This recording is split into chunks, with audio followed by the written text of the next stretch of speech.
যার কোনো মর্যাদা নেই,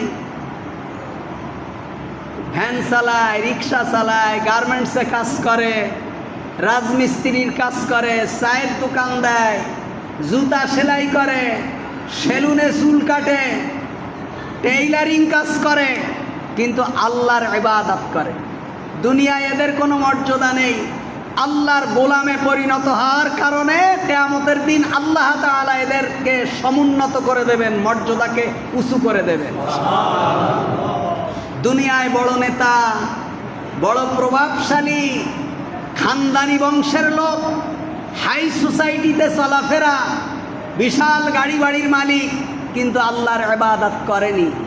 আল্লাহ তাআলা কিয়ামতের দিন তাদেরকে অপমান এবং লাঞ্ছিত করবেন, তাদের মর্যাদাকে নিচু করে দেবেন।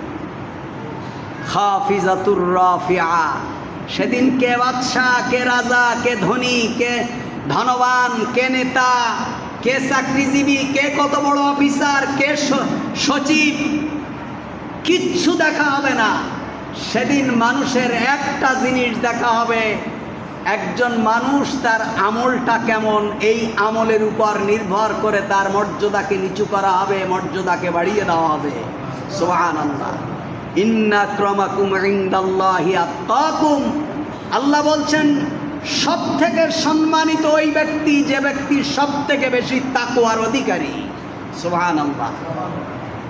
যার সব থেকে বেশি তাকওয়া, সেই হবে মর্যাদাবান, তাকওয়াই হবে মর্যাদার মাপকাঠি।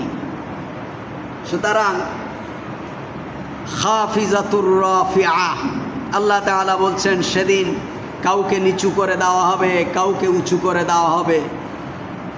ইযা রুজ্জাতিল আরদু রাজ্জা, যেদিন জমিন প্রচণ্ডভাবে প্রকম্পিত হবে। অবুসাতিল জিবালু বাসসা, যেদিন পাহাড়গুলো চূর্ণ বিচূর্ণ হয়ে যাবে। কিয়ামত যেদিন সংগঠিত হবে, এই জমিনটা প্রচণ্ডভাবে প্রকম্পিত হবে। সেদিন একটা জায়গায় ভূমিকম্প হলো 7 কত মাত্রা, প্রায় এই পৃথিবীর উন্নত একটা দেশের মধ্যে, আধুনিক একটা দেশের মধ্যে একটা দেশ 7 কত মাত্রায় ভূমিকম্প হয়েছে, কয়েক লক্ষ মানুষ মারা গেছে, কয়েক লক্ষ মানুষ মারা গেছে। আর এই জমিনে যদি 500 মাত্রা, 1000 মাত্রার ভূমিকম্প হয়, কি হবে? এই পাহাড়গুলো আল্লাহ বলছেন ওয়াবুসাতিল জিবালু বাসসা ফাকানাত হামাআম মুমবাত্তা, এই পাহাড়গুলো শুধু চূর্ণ বিচূর্ণ ধুলো কণায়